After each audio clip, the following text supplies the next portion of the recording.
उन्होंने एक तो उन पर जो विपदा गुजरी है इन दिनों में, कहीं 2 साल कहीं 3 साल, किसी का सोल अर्निंग मेंबर जो है वो जेल के अंदर है, किसी का होनहार बेटा जिससे वो उम्मीदें बांध रहे थे वो जेल के अंदर है, किसी का भाई जेल के अंदर बंद है।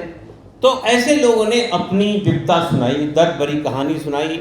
और समाज में अगर किसी को आप आतंकित घोषित कर दें या इल्ज़ाम लगा दें उसके ऊपर में, उस पर UAPA लगा दें, तो समाज में ऐसे लोगों के साथ क्या बर्ताव करता है समाज, वो आप अच्छी तरह जानते हैं।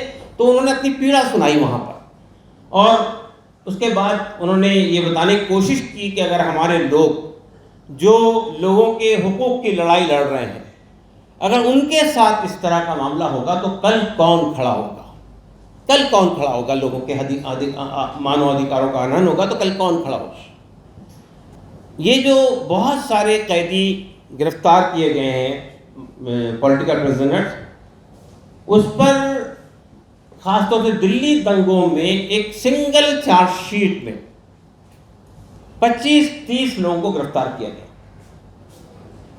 और ये कहा गया कि ये सब लोगों को अलग अलग चार्जेस इन पर हैं, लेकिन उनको एक सिंगल चार्जशीट में कॉमन चार्जशीट बनाकर लाने का मतलब ये है कि पुलिस ये चाहती है कि ये एक लार्जर कंस्पिरेसी का केस बनाकर पेश किया जाए, ताकि जब तक के सब लोगों का ट्रायल मुकम्मल ना हो जाए उस वक्त तक ना किसी को बेल मिल सके, ना किसी कोई आदमी छूट सके।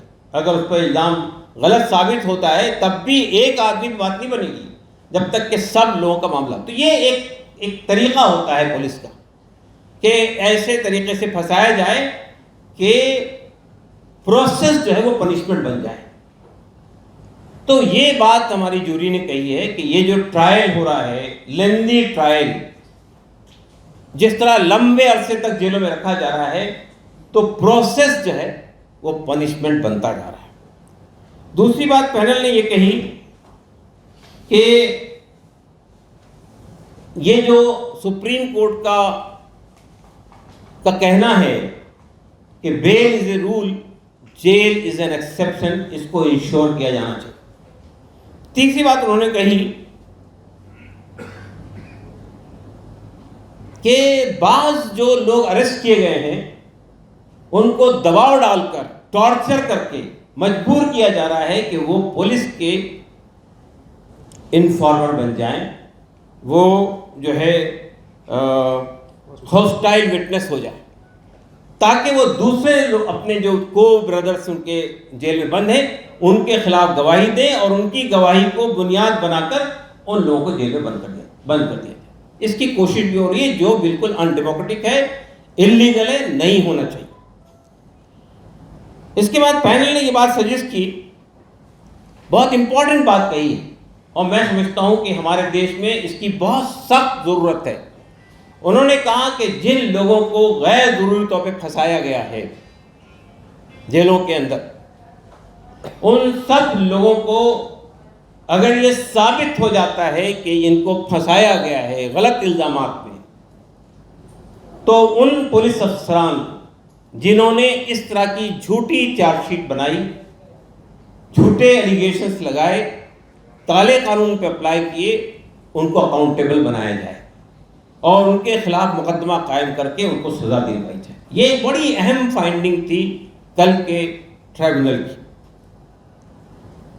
एक और बात ये सामने आई कल के उसमें कि बहुत सारे जो पॉलिटिकल प्रिजनर्स जेल में बंद हैं, जो प्रिजनर्स के जो मानव अधिकार होते हैं वो सत्य होते हैं, they are all under trial people, वो पनिश्ड नहीं है, उन पर कोई इल्ज़ाम साबित नहीं हुआ है, तो उनके जो मानव अधिकार है वो ख़त्म नहीं कर सकती है गवर्नमेंट, लेकिन उनको मेडिकल फैसिलिटीज़ नहीं मिल रही है, उन पे जो है उनको टॉर्चर किया जा रहा है। ऐसे इल्ज़ाम सामने आए पब्लिक के, हमारे मीडिया में भी पब्लिश हुए, तो इसका भी नोटिस संज्ञान हमारी इस उसने लिया।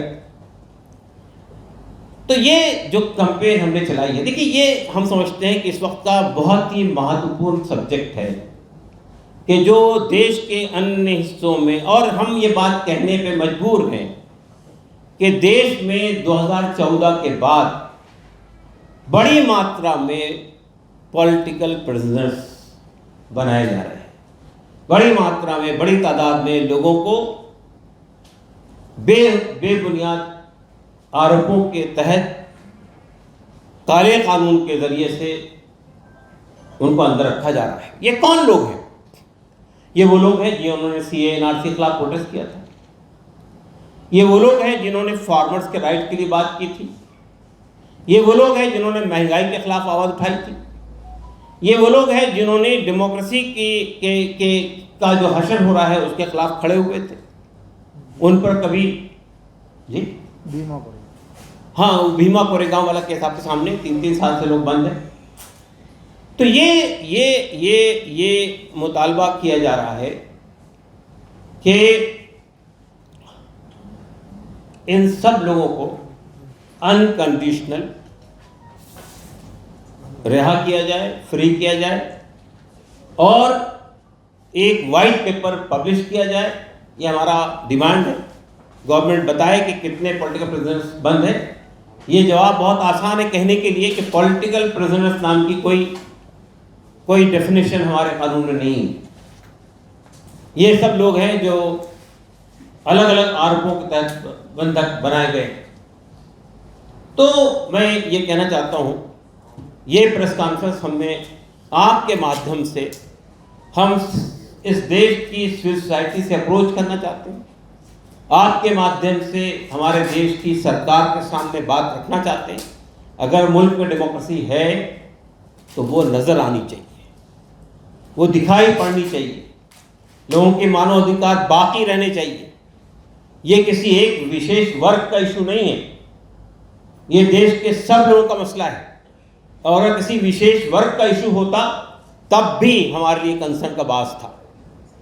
तो मैं ये मुतालबा करना चाहता हूँ कि सरकार को आंख मिचौली से बात आना चाहिए, हकीकत को फेस करना चाहिए और छोटी छोटी बातों से ये मूवमेंट जो चल रही है पूरे देश में सिविल सोसाइटी की तरफ से, क्या वो सरकार इतनी डर रही है इससे? उसको ये लगता है कि वो इतनी बड़ी तादाद में वो पार्लियामेंट में मौजूद है तो उसका कुछ बिगड़ जाएगा? तो आखिर ये आवाज़ें क्यों नहीं उठने दी जा रही है? इससे किस बात का भय है, किस बात का डर है?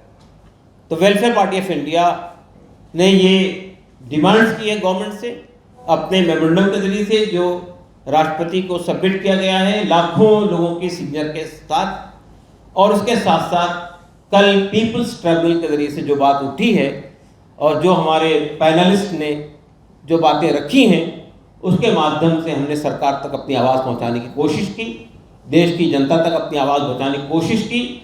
और हमने ये कोशिश की कि जो हज़ारों की तादाद में देश के मुख्तलिफ जेलों में जो हमारे मासूम बेगुनाह लोग और वो लोग जो मानव अधिकारों की लड़ाई लड़ रहे थे, वो लोग जो सिविल लिबर्टीज़ की लड़ाई लड़ रहे थे, वो लोग जो अवाम की लड़ाई लड़ रहे थे, आज जेल के अंदर बंद हैं। हम सब का कर्तव्य हो जाता है कि हम उनकी आवाज़ बने और उनके लिए खड़े हों।